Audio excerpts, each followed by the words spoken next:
¿Qué tal, gente? Estamos con Miguel Tovar, que es socio de la agencia Alter Praxis. ¿Cómo estás, Miguel? ¿Cómo va todo? Muy bien, muy bien. Gracias. Bienvenido a The Money Night Show. Gracias, muchas gracias por la invitación y por el espacio. Oye, Miguel, a ver, estamos ahorita en una coyuntura interesante, se están moviendo muchas industrias, desde luego la industria fintech, que es algo que está agarrando mucha relevancia, proviendo servicios financieros alternativos a diferentes segmentos de gente. ¿Cuáles son los retos que se están enfrentando ahorita? Sí, creo que justo estamos como comentas, estamos en un momento súper interesante en donde la nueva economía digital, un poco que ya venía desenvolviéndose en los últimos años, pero sobre todo a raíz de la pandemia, tenemos un boom interesantísimo con soluciones particularmente innovadoras, atacando problemas, muchos de ellos muy añejos, que venían rebotando de forma unos rara. Ejemplos. Desde temas tan básicos como vender un coche o el tema de la logística, la última milla, ese tipo de cosas. Temas, o sea, desde el día que hubo la primera carreta, hubo el primer coche usado, pues. Todo este tipo de temas, como los han estado atacando todas estas startups, entendiendo de una forma diferente el ecosistema, entendiendo de manera diferente a los emprendedores, a las empresas, a las soluciones que requieren los usuarios, los consumidores, en términos de que sea mucho más expedito, en términos de que sea mucho más digital, y en ese sentido, cómo se han ido generando estas nuevas opciones que no necesariamente tienen muchos referentes en el mundo actual, ¿no? Son soluciones, sí, particularmente innovadoras, sí, con un fuerte componente de tecnología, y que vienen a atacar estos problemas, ¿no? Y de pronto, cuando empiezan a desenvolverse de manera un poco más rápida, se encuentran contra estos retos de, oye, quiero seguir creciendo y no necesariamente tengo todo el dinero, todo el capital para poder seguirlo haciendo. Claro. ¿Cómo le explico a la gente qué es lo que hago? ¿Cómo le explico a los bancos, a los inversionistas qué es lo que hago? ¿Por qué es importante? Y sobre eso, ¿cómo puedo seguir apalancándome en términos de capital de terceros? Claro, estas startups nacen de identificar fricciones dentro de una industria. ¿Cómo poderlas identificar correctamente y obviamente definir, aterrizar para después poderlo platicar con un inversionista? Justo Sí, como dices. Y ahí es donde está el reto. Muchas veces la gran mayoría de las empresas, supongo que hasta cierto punto medianamente obvio, se enfocan en términos de en definir la problemática, definir la solución, adquirir la capacidad tecnológica para poderlo atacar, y luego sobre eso se voltean con venture capital, con la banca, con inversionistas privados. Y es ahí donde empieza realmente la segunda etapa del reto, de claro. Cómo les explico, cómo podemos ir caminando estos temas, cómo no solamente te explico en términos de números, cómo puede ir creciendo el negocio, sino además en términos de usuarios y cómo voy atacando el tema en términos de comunicación.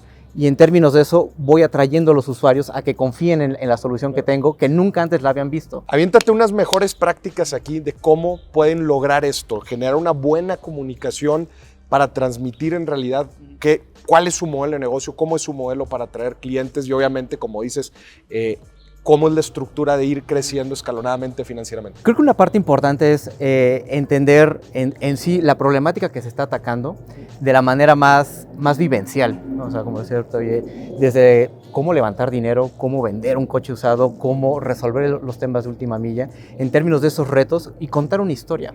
O sea, contar la solución en términos técnicos. Y vamos, o sea, yo sé que en términos técnicos hay una solvencia importante por resolver. Claro, y algunos te lo preguntarán, obviamente va a ser parte de la conversación. Claro, te lo van a preguntar, pero es mucho más rico en términos de la historia. ¿Por qué estamos haciendo lo que estamos haciendo? Claro. ¿Cómo lo estamos resolviendo? ¿Quiénes son las personas que están implicadas? Y sobre eso contar una historia. ¿Por qué somos relevantes en lo que estamos haciendo? ¿Cómo lo estamos atacando hoy? Y sobre todo, ¿cómo lo estamos viendo hacia el futuro? Creo que el poder encontrar esa dinámica, que no es nada sencilla, es donde hay muchísimo reto en términos de comunicación. Y eso es clave, porque al final de cuentas, la forma técnica en que vas a solucionar las cosas va a ir seguramente evolucionando y cambiando.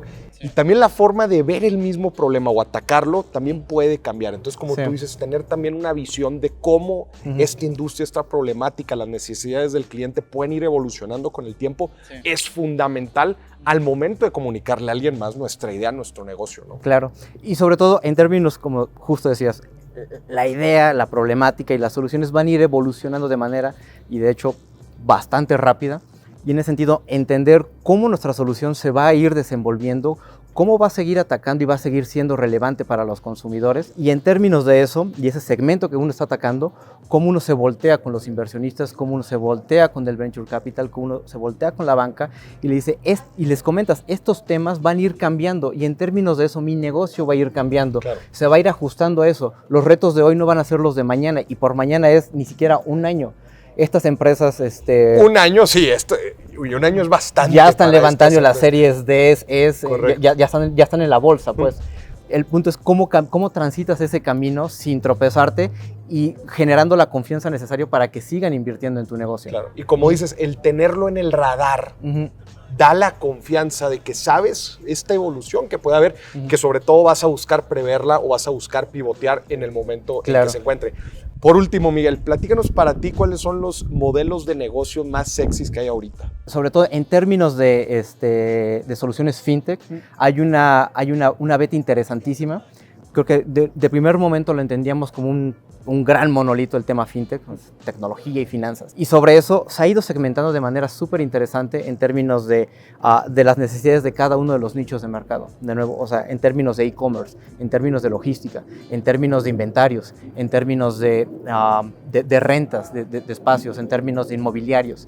Creo que se han ido generando toda una serie de soluciones bien específicas que están apalancadas en las necesidades de capital de cada uno de estos nichos y en ese sentido le están dando la vuelta, por ejemplo, a la banca tradicional, o sea, a bancos como Citi, donde dicen, oye, ya no podemos, porque todos estos me están comiendo el mercado, porque ellos sí lo están entendiendo en términos de cada uno de esos nichos. Creo que ahí hay un reto interesantísimo, hay muchísimas oportunidades en términos de conocer cada uno de estos segmentos y sobre eso ir colocando las capacidades tecnológicas y financieras. Tecnológicas, financieras y con una agilidad para poder responder a los cambios que te presenta la industria.